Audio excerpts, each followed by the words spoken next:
So I think the issue that highly positionally structured coaches like Ruben Amorim, Mikel Arteta, and even Enzo Maresca are encountering is that the football meta is changing, because so many coaches have been influenced by Pep Guardiola and the highly positionally structured school of thought in possession. Now other teams in the Premier League and even other coaches who use the same principles have become aware of how to stop sides that use these possession systems that are highly positionally structured, and so unless a system, but particularly the coordinated patterns of play, are highly effective at opening space and very well coordinated, sides like Arsenal and Manchester United are having problems against deep and compact defensive units. And this is why Manchester United have struggled to break down compact and organised blocks like they faced against Wolves, Newcastle and Forest, but look far better against more expansive pressing and defensive systems like against Liverpool and Manchester City, primarily because if the opposition is more front foot and willing to push men higher up the pitch in pressing situations, there is more space for United to counter or attack into, compared with against sides who drop off and do a good job of closing off the space between the lines.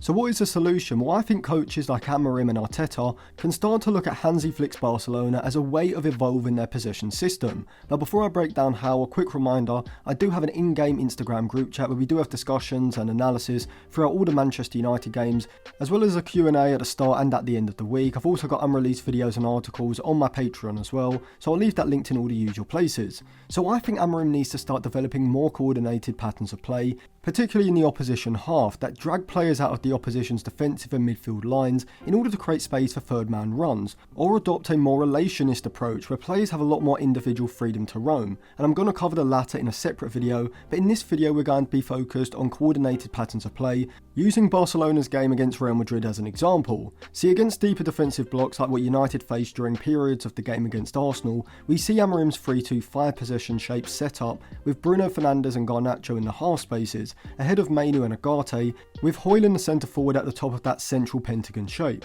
But my issue with both Arteta and Amorim's possession strategy is that I think it's been worked out by a lot of sides, especially by coaches who also use a similarly Pep-influenced style. And so what is happening now is that in their own half, sides are sitting in a narrow and organised 4-4-2 or a 4-5-1 shape, designed to compact the centre and reduce the space between the lines. And because the players in United's front three are instructed to hold their positions in their designated areas, there's very little movement and the play becomes far too static and devoid of individual creativity, and it becomes easy for the opposition to close off passing lanes. I think Amorim needs to give the players, particularly the front line, a lot more positional freedom, or at least develop coordinated patterns of play to open up space for third man runs, and we saw Barcelona do this incredibly effectively against Real Madrid in the Spanish Super Cup final. So here we see Barcelona pushing into the final third, picking up a very similar 3-2-5 shape to what Amorim uses at Manchester United. However, look how Barcelona open up space for the third man run from deep. Inigo Martinez has possession,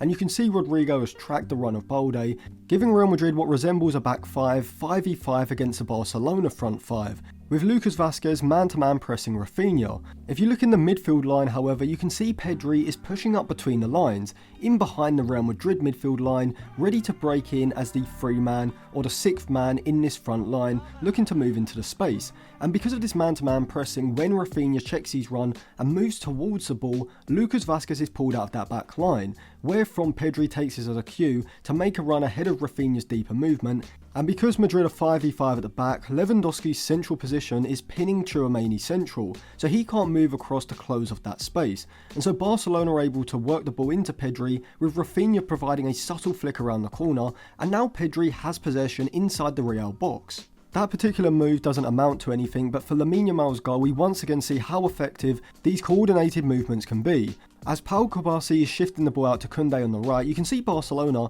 are set up in a pretty standard 4-3-3 shape, with a narrow front three, and Real Madrid are man-to-man pressing Barcelona's midfield three. As Koundé receives the ball, Gavi is going to make a movement out wide, dragging Camavinga with him, which is going to stretch the space between Camavinga and Bellingham and open up a passing lane from Koundé into Lewandowski, who's going to drop off from the forward line into the space behind the Real Madrid midfield. Yamal on the right is already prepared for this, and so he takes up a position on the inside of Mendy, rather than on the outside, which we'd usually expect to see from a right winger when the ball is on the right flank. And so when Koundé finds Lewandowski's feet, because Rudiger isn't tight to Lewandowski and moves out too late, Lewandowski is able to first time flick the ball around Rudiger, with Yamal bursting into that space created by Rudiger having to move out of the back line, and now Yamal has been released in behind Mendy and Rudiger, with Rafinha's narrow positioning on the far side, meaning that Barcelona are 2v2 against Tchouaméni and Vasquez as Yamal carries the ball into the box, and Yamal sets up the shooting opportunity exceptionally, dancing around Tchouaméni, who's poor all game, and finishing in the bottom corner past Courtois. But this is a perfect example of how coordinated movements and patterns of play can work to open up space for runners in behind, and in future videos I'm going to break down what Ruben Amorim could adjust in his possession system, particularly against deep defensive blocks, to make Manchester United more effective at opening up spaces to exploit, just as Hansi Flick's Barcelona did so effectively against Real Madrid. So thank you for watching. If you want to check out the Patreon and the Instagram group chat, I'll leave that linked in all the usual places.